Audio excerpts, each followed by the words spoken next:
என்றார்கள். கியாமத் நாளுடைய அடையாளங்களில் மிக முக்கியமான ஒரு அடையாளம் அன் யுர்ஃபஅல் இல்மு, கல்வி உயர்த்தப்படும் என்றார்கள். மார்க்க கல்வி உயர்த்தப்பட்டு விடும்.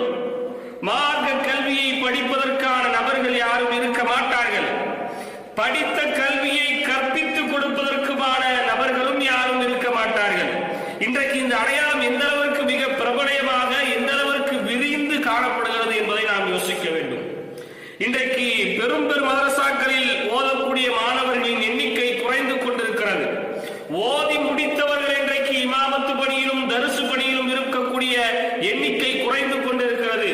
ஓதுவதற்கான நபர்களும் இன்றைக்கு யாரும் இல்லை, ஓதி கொடுப்பதற்குமான நபர்களும் இன்றைக்கு யாரும் இல்லை. அல்லாஹ்வின் தூதர் ஸல்லல்லாஹு அலைஹி வஸல்லம் எந்த அளவுக்கு சொல்லி காமித்தார்கள்? இந்த மார்க்க கல்விங்கிறது உயர்த்தப்பட்டு